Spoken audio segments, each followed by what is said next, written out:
अहो भाग्यम नंदगोपव्रजौकसां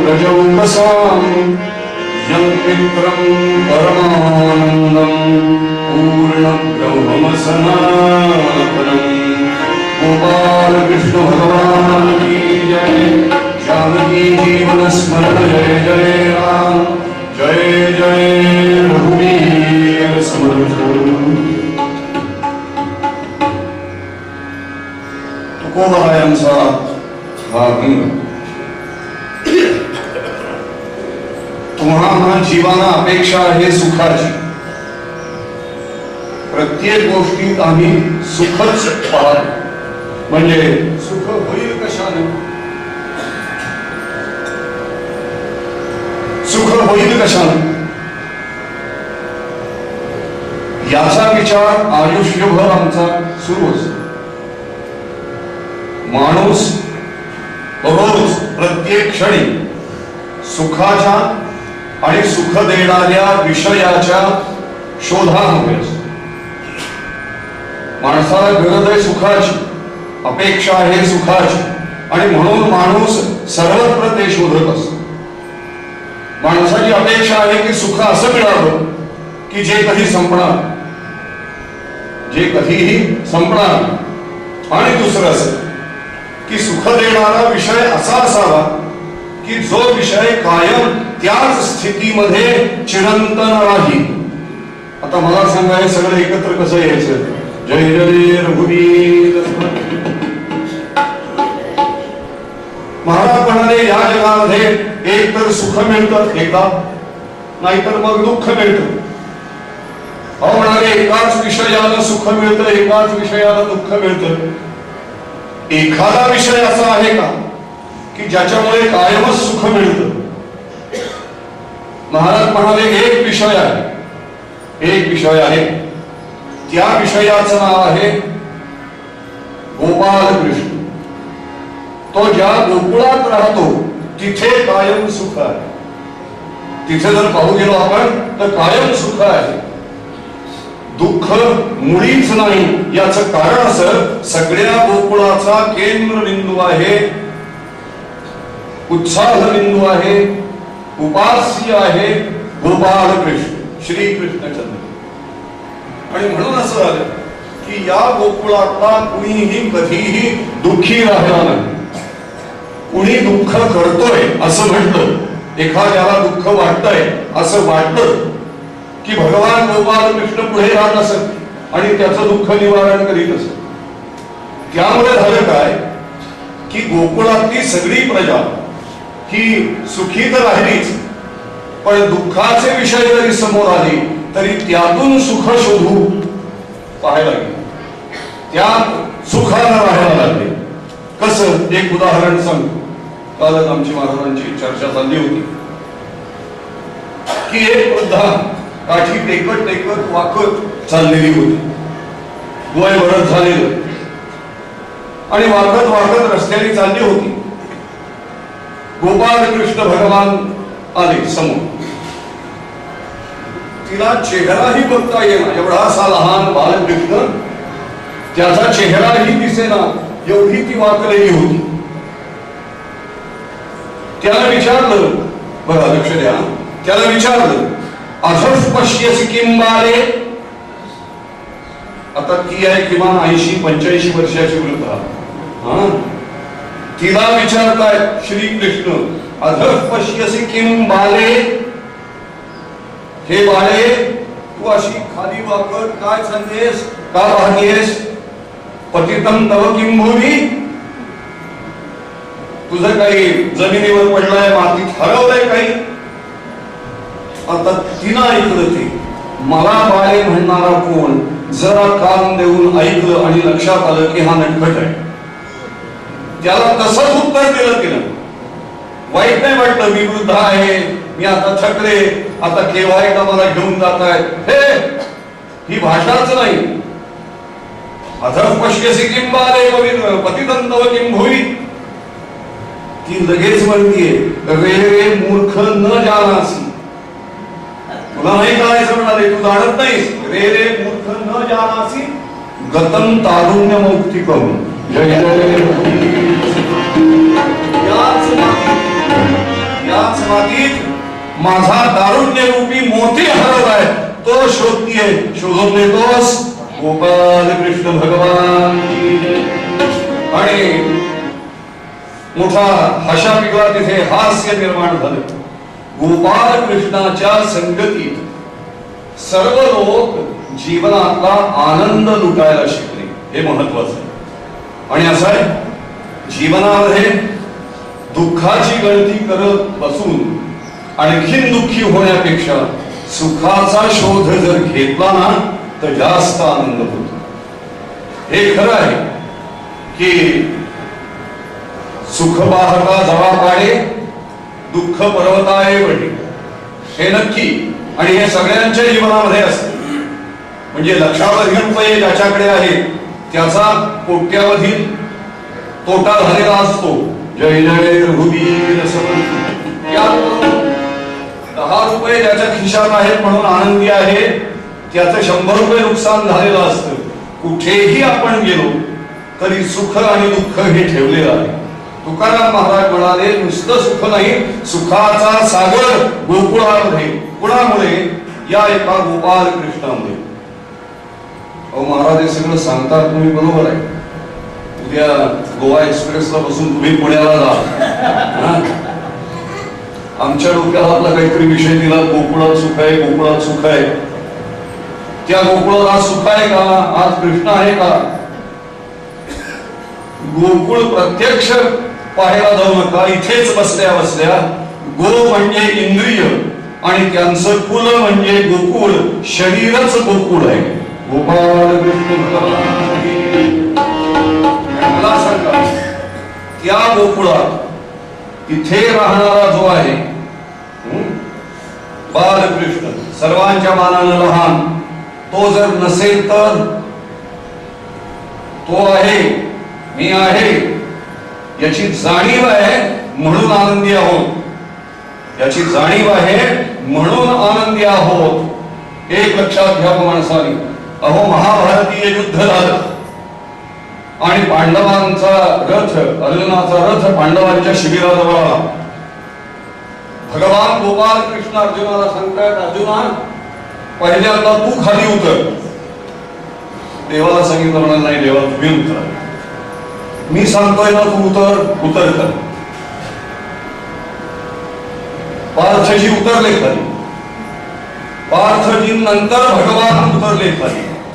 आणि जसा भगवंताचा आणि रथाचा संयोग सुटला तसा तो रथ पेटला. तेव्हा अर्जुनाच्या लक्षात आलं की आपल्याला सांभाळणारा राजनीतिज्ञ जरी आपण असलो, राजकारणी जरी असलो, तरी सुद्धा आपल्याला सांभाळणारा तो भगवान आहे. काय आम्हाला शिकायचं याच्यावरनं? महाभारतामध्ये रथ पेटला एवढंच का? नाही, हा रथ आमचा जीवनभर चाललेला आहे. जे महाभारतात घडलं ते या रथाच्या अनुषंगानं जीवनभर घडत आलेलं आहे. आम्ही संतापलेलो आहोत, आम्ही चिडलेलो आहोत, आमचा धीर काही वेळेला खचलेला आहे, दुःख झालेला आहे, शोक झालाय, सगळं काही.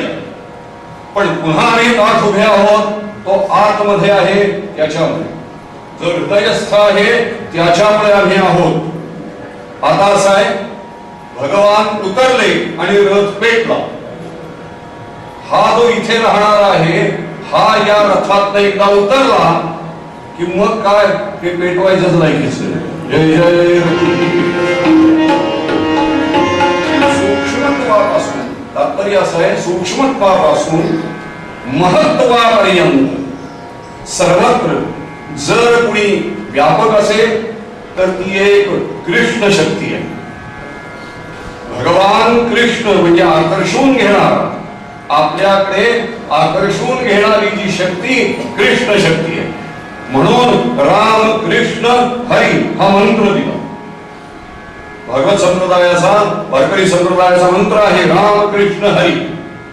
आता राम कृष्ण आणि हरी हे जे काही आहे, यामध्ये नुसतीच नावं आहेत का आणखीन काही आहे?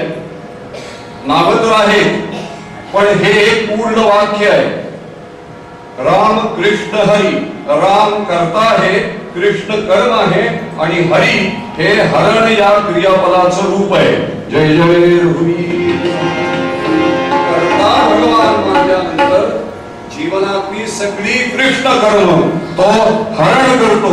फक्त एकच आहे की पूर्ण समर्पण होणं महत्वाचं आहे. म्हणून संपूर्ण श्रीमद भागवतात राधेचा उल्लेख कुठेही नाही. शुक महाराजांनी तो उल्लेख केलेलाच नाही. का तर शुक महाराजांची अवस्था अशी होती की नुसतं राधा म्हटलं तरी त्यांची समाधी लागली.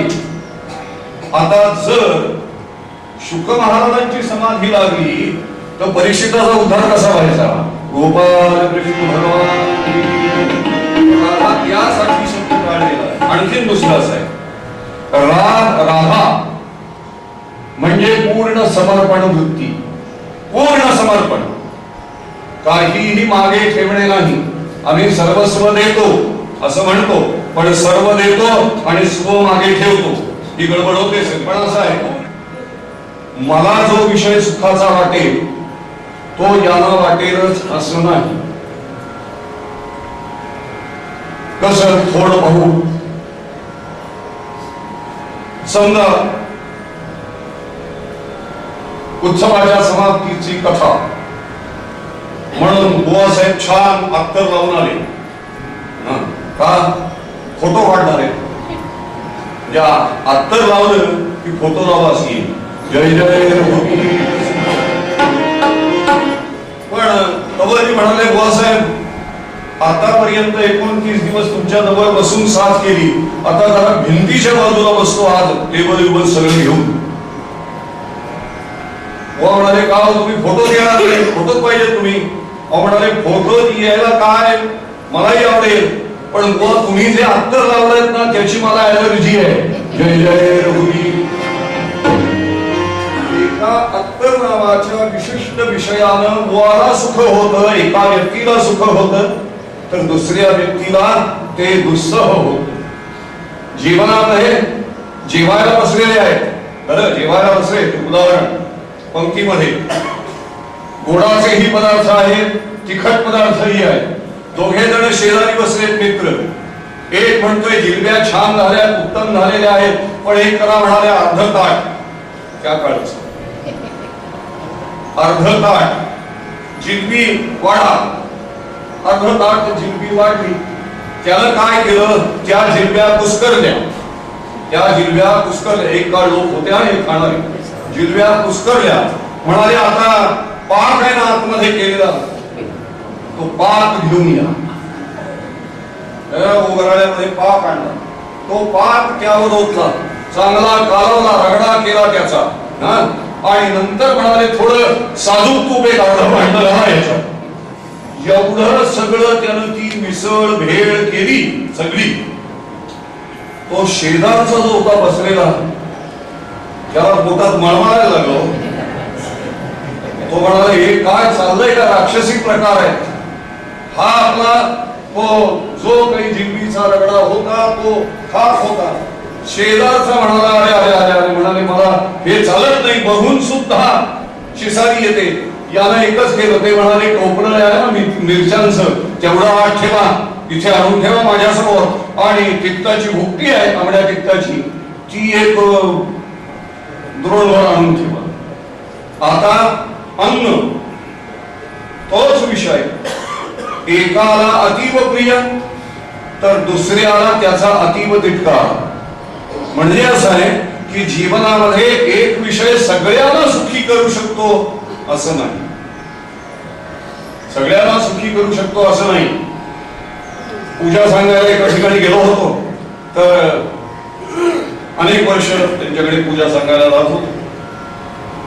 मानकेळबाई म्हणाले, अरे बाबा इकडे बर का, सगळे मंत्र म्हण पूर्ण, पण गंधाचा मंत्र टाळून पुढे जा. जय जय रघुवीर. मला काही कळेल असं का? पूजा सांगायला सुरुवात केली, संकल्प झाला, अगदी लक्षपूर्वक तो मंत्र म्हटला नाही. निघताना या दूध फळाचं वगैरे घ्यायची वेळ आली. त्यावेळेला विचार म्हटलं, वहिनी हे तुम्ही असं का सांगितलं मला की गंधाचा मंत्र म्हणू नकोस?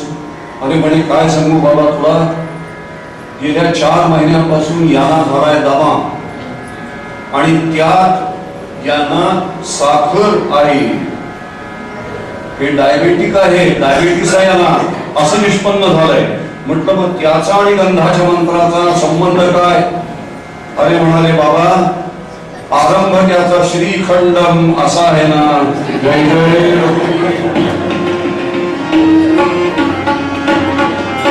अरे गोड पदार्थाचं नाव उच्चारलं की यांची साखर वाढते आणि श्रीखंड, दही, दूध, ताक अशा विषयांचा उच्चार केला की याला धाप लागते, खोकायला लागतात, घराचे पत्रे हलायला लागतात. मला सांगा विषयाच्या स्मरणानं विकृती निर्माण होत असेल तर प्रत्यक्ष विषय जर भोगायला मिळाला तर काय कुठल्या थराला जीव जाईल?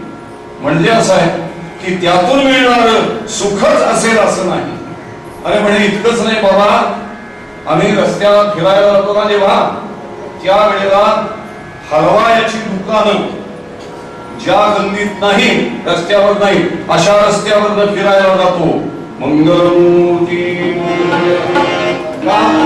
पाट्या वाचल्या तरी परिणाम, पाट्या वाचल्या तरी परिणाम. म्हणजे असं आहे की एक विषय सुख देईलच सगळ्यांना अशातला भाग नाही. एक विषय काही काळ सुख देईल, बराच काळ दुःख देईल. आता जर कोणी प्रत्येकाला आपल्यापैकी जर छानपैकी ब्लँकेट आणून दिलं की काही नाही, गोवांची कथा आहे ना, सगळे ब्लँकेट पांघरून बसा किंवा लोकरीच्या शाली पांघरून बसा, होईल हिंमत कुणाची? तेच ऐन थंडीमध्ये जर मिळालं तर सुखाचं. म्हणजे ज्या वेळेला उकाळा आहे त्या वेळेला ब्लँकेट ही दुःख देणारी वस्तू आहे आणि जेव्हा थंडी आहे त्या वेळेला सुख देणारी वस्तू आहे. म्हणजे एकच वस्तू एकदा सुखी करते तर एकदा दुःखी करते. त्यामुळे मनुष्य पूर्ण सुखी होईल असं मुळीच. आणखी पुढे काय आहे, सुख सुद्धा मानण्यावरती आहे, मानण्यावर आहे शेवटी. अहो एखाद्याला असं वाटतं धन दौलत नसलेली चांगली आणि एखाद्याला असं वाटतं की भरपूर धन दौलत असेल ना तर सुखी. मग मला सांगा, वनवासात असणारे प्रभू रामचंद्र हे सुखी होते आणि लंकाधीश रावण दुःखी होता. गोपाळ कृष्ण भगवान गोकुळात राहणारा, गोपाळांमध्ये रमणारा श्रीकृष्ण हा सुखी होता. पण कंस मात्र जीवाच्या भयानं दुःखी होता. मग सुख आणि दुःख, जीव जाणारच आहे, जीव जाणारच आहे आज ना उद्या केव्हा तरी. पण मग सुख आणि दुःख नेमकं काय आहे तर आपण पाहिलंय की यत् अनुकूल वेदनीयम तत् सुखम, यत् प्रतिकूल वेदनीयम तत् दुःखम. ज्यामुळे प्रतिकूल वेदना होते हे दुःख आहे तिथे, आणि ज्यामुळे अनुकूल वेदना होते हे सुख आहे. एका सोसायटीमध्ये 2 फ्लॅट समोरासमोर होते, फ्लॅट 1 आणि फ्लॅट 2 नंबर. काय व्हायचं, दोघी सुसंस्कृत होत्या, दोघींनी बिल्डरशी भांडून घराला उंबरा करून घेतला होता. रोज दोघीही उंबऱ्यावर पाणी घालायच्या, रांगोळी काढायच्या. पण व्हायचं काय, समोरच्या सदनिकेमध्ये रांगोळी घातल्यानंतर 10 ते 15 मिनिटात मुलाला कुणीतरी मारतंय, लहान मुलाला, आणि ते मूल रडतंय हे आवाज ऐकायला यायचे. इकडे जी राहणारी होती तिला वाईट वाटायचं, आले कशाला मारतायत मुलाचा, गोपाल कृष्णासारखा मुलगा आहे, कसा सुरेख चेहरा आहे वगैरे वगैरे. 8, 10, 12 दिवस तिनं ऐकलं नाही. आणि एके दिवशी तिनं समोरचीला विचारलं की का हो हे असं का करता तुम्ही? तर म्हणे काय करू, मुलगा चांगला आहे, गोंडस आहे, गोजीरवाणा वगैरे सगळं खरंय, पण मी रांगोळी घातली उंबऱ्यावर की 5व्या मिनिटाला तो येऊन पुसून टाकतो. हे चांगलं आहे का मला सांगा? ती हसायला लागली समोरची इकडची. ती म्हणाली काय सांगू, अहो तो मुलगा येतो तुमचा आणि 5व्या मिनिटाला रांगोळी पुसतो. मी आज सकाळी घातलेली रांगोळी उद्या सकाळपर्यंत वाट बघत बसते की कुणीतरी पुसायला येईल, पण कुणीच येत नाही. मी घातलेली रांगोळी मलाच पुसावी लागते आणि पुन्हा काढावी लागते. जय जय. मला सांगा यामध्ये कुणाचं सुखाचं आहे लक्षण, कुणाचं दुःखाचं ठरवणार? तिला मुलगा आहे म्हणून, तिला मुलगा नाही म्हणून तापत आहे. तात्पर्य असं आहे की या जगामध्ये नुसतं सुख नाहीये, केवळ दुःख नाहीये, तर सुख आणि दुःख हे दोन्हीही आहे. यातलं सुख कसं मिळवता येईल, आपण सुखी कसं राहता येईल, आहे त्यामध्ये आनंद कसा टिकवता येईल याचा विचार करणारा हा खरा मनुष्य. गोकुळातल्या लोकांवर संकट आली नाही अशा प्रभावाने भरपूर संकट आली. गोकुळातल्या लोकांना वियोग घडले नाहीत असं नाही, गोकुळात लोकांचा छळ झाला नाही असंही नाही.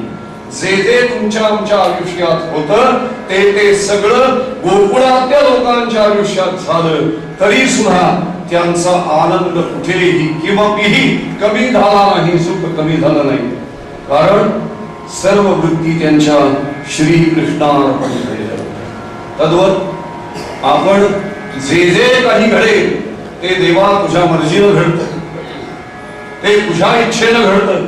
हे सगळं कौतुक तू रचलेलं आहेस आणि फक्त आम्ही तुझ्या हातचे बावळे आहोत एवढं म्हणून त्याला समर्पण व्हावं. सर्व शक्तिमत्ता ती त्याच्याकडे आहे, तो सर्वशक्तिमान आहे हे सांगावं त्याला. महाराज म्हणाले हे ज्यांनी कबूल केलं, हे ज्यांनी मान्य केलं आणि जे पूर्ण शरण झाले त्या गोकुळात गोकुळीच्या सुखा अंत पार नाही देखा. महाराज पुढे अंतही आणि पारही, अंत पार नाही देखा.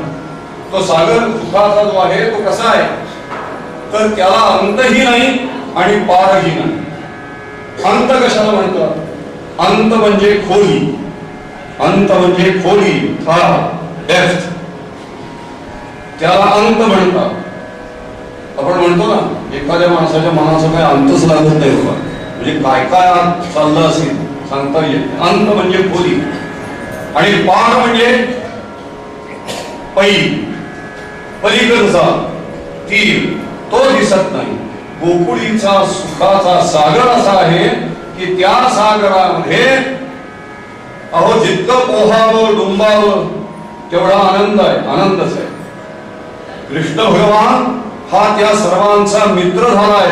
बालकृष्ण नंदा घरी आनंदल्या नरनारी, हे नर आणि नारी या सर्वांना आनंद झाला.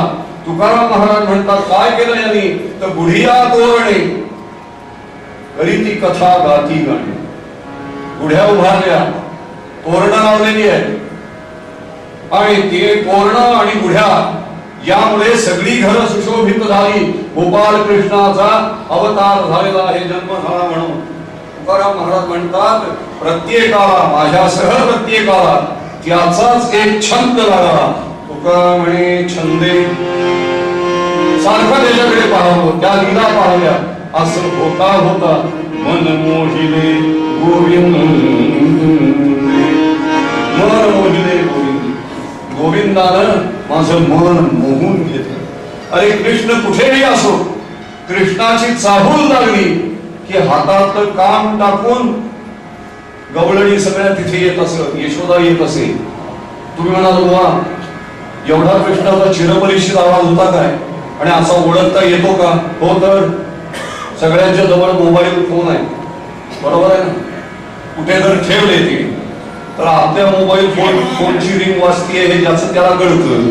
जय जय रघुवीर समर्थ. श्रीकृष्ण आहे, श्रीकृष्णाचा आवाज आहे हे लक्षात येईल का छंद लागलेला आहे. जीवाला दुसरा विषयच नाही.